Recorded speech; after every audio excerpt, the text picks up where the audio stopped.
Kate Rumanier, Professor of History of Education at Miami University, Ohio, USA, and I'm here interviewing Ruth Watts, Emeritus Professor of History of Education at University of Birmingham, England, and Joyce Goodman, Professor of History of Education at University of Winchester, England. Both Ruth and Joyce are longtime active members of ISHE, and we are here to talk about the topic of the Gender Special Working Group. Ruth, what is the origin of the gender group? Well, it was started in 1994. In fact, I think there had been an earlier gender group, but it hadn't come to anything. So in 1994, Geoffrey Giles decided to set up a gender group, and he invited people to offer papers. It wasn't part of the main conference.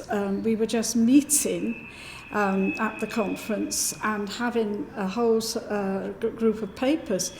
It was such a popular idea that when we got there, we all found that our 20-minute papers had to be reduced to 10 minutes. So it really got off to a fine start. One of the notable things is when it started, there were a number of men presenting as well as women. The idea was to look at masculinity and femininity in education and see the differences that accrue from the two aspects of gender. In fact, it very much became it was women who went, and we talked a great deal about the feminine side of things. And this was really because women had been very much left out of education. A lot of people talked about education, they talked about children, and if you really looked at it, they were talking about the experience of boys. They talked about teachers, and they were talking about the experience of male teachers. And they weren't tackling the idea that gender actually has a big effect on schooling, or not just schooling, any kind of education. Anyway, it became very popular. And we went on meeting, but we weren't part of the main conference. So what we generally had, we had a day before the conference, a pre-conference day, and we would meet there and we would offer the papers. Geoffrey used to be kind of the organiser of it all, although he couldn't always come. And so very quickly, I think, over the years, if he couldn't be there, I sort of seemed to take over by default. But we very much wanted to be part of the main conference. It was a very good group. We were very supportive. We found we could talk about things that at that time were not talked about so much. And we were all using fresh approaches, fresh sources to restore women, particularly, into the whole history of education. But we wanted to be part of the main conference because since we were meeting before it, we couldn't offer our papers for publication in the conference papers. And then I was elected to the executive in 1997, and I made that as my sort of main plank, that what I wanted to do. The other thing that Geoffrey did, which was really important, he noticed that ISHE played no part in the International Congress of Historical Sciences, which met every 5 years. So in 1995, only the second year that we existed, he organised that we would represent ISHE at that Congress, and we went to Montreal. Both of us. And we spoke, we had a whole day, and I think we gained, because there we were put on the last day, and a lot of people were still hanging around and had nowhere else to go, so we had a massive audience. and it was very good. And 5 years later, he did the same again for Oslo, when the International Congress met again. But all this was raising our profile, apart from the fact, of course, we were all at ISHE every year. And anyway, we put forward that we should be part of the mainstream. And we started at the beginning of this century that we were having gender panels within the mainstream, but we were still meeting as a gender group. We were still organising both through the gender group as well as through ISHE.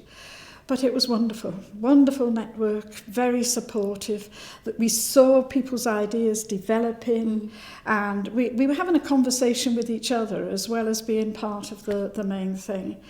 And then eventually we decided that we'd been successful. And, you know, gender was appearing so much within the conference that we didn't need to meet as a separate group. So for 1 year, 2005, we didn't meet as a gender group, and we found we were all being put in slots against each other.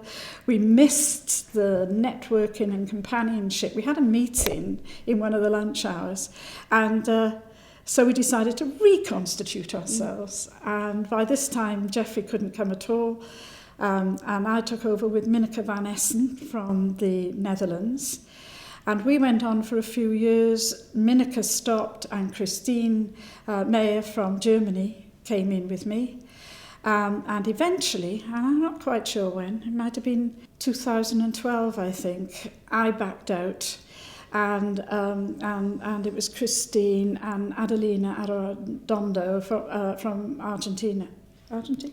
Yes. And so they took over, but it was still very exciting. And again, we stopped 2 years ago, and we're already going to put forward a proposal, because despite all of this, and we've all published, we've all played part in issue, we still find that gender is not addressed by many people. And one of the members of the former gender group said to me yesterday she'd been in a session where, again, she had to ask, well, when you're talking about those teachers, are you talking about men and women? And the speaker said, oh, yes, about 50% of them were women, but hadn't addressed that they have different experiences and different chances in education and so on. So, yes, we feel there's still a need. Yeah, definitely still a need. So Joyce, what is the significance of the gender group? Well, Ruth's picked up on two things that are really significant, amongst a number of other things. I mean, the first is the support for scholars, the networking. It's been really, really important, because a lot of new scholars, I won't say young scholars, because one of the interesting things about the gender group is the number of mature women, for example, who move on to doing PhDs as a second career. And it's been really supportive. I mean, I was one of those. And I was. Yes. Yeah. So it's been really supportive in terms of newer scholars. We have a network, we can talk to each other. As Ruth said, you know, we build on each other's scholarship. So the development of scholarship, the development of new approaches to thinking about gender that are carried through to this conference, where you see Maria Tambuku giving her keynote about neo-materialist types of approaches. All these new approaches have been discussed in the gender group. So the gender group has supported newer scholars. I gave my first ever paper to the gender group. And James Albisetti, Yes. who is here today, was the discussant. In fact, a lot of the old group Absolutely. are here today. I didn't even know what a discussant was, you know, and it was such a supportive environment that it didn't matter that I didn't know how to be at a conference or even what a discussant was. So it's been a very supportive group for newer scholars, and it's also been really, really important for developing new approaches to gender. Absolutely. And putting gender on the map. And I don't just mean at Isha, I mean much more widely. And that body of scholars and scholarship has produced publications. For example, the book that I did with James and Rebecca included scholars who had been to Isha. You know, they all wrote chapters. So we've worked together, we've published together, we've developed new approaches together. And those two things together then have been really important for the development of careers, because it's given us international visibility, it's given us scholars who can write about us when references are required and who actually know our work. So I think it's had a ripple effect well outside ISHA, well outside the gender group. They know that when people from the gender group turn up in sessions, scholars need to address gender. So, we've had a visibility that's beyond the gender group, beyond ISHA, that has been really important.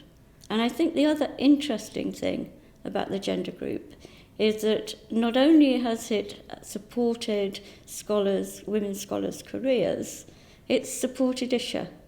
Because it's led to women like yourself, Kate, who've been associated with the gender group, who have then taken on leadership roles actually in ISHA. Ruth Absolutely. was one of the first women on the ISHA executive, who then was very important in actually bringing the visibility of the gender group forward. And I think you were also membership secretary, or dealt with the membership. Yes. Yeah. And I stood on something that had been really important to the gender group, which was the support of new scholars, people who were doctoral students, people who were postdoctoral researchers, the importance of those to ISHA, and how ISHA systems might support them.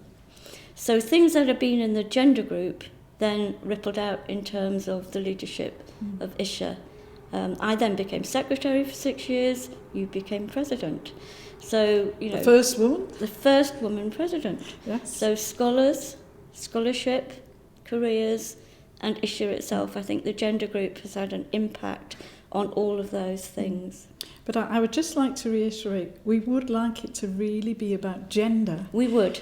And it doesn't matter whether it was women talking about masculinity or men talking about women, it doesn't matter. But the whole issue, and of course it's wider than that, especially these days. The whole idea of gender and what it means in education, etc., is something that we think is important. Yeah. So it's really important that the gender group goes on to address things to do with intersectionality. Yes.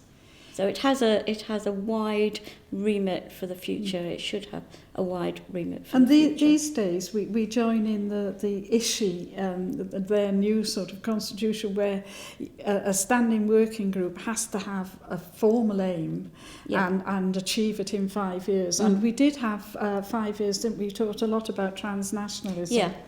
And had a lot of papers on transnationalism. And now we're working out exactly what we're going to do in the next 5 years. Yeah.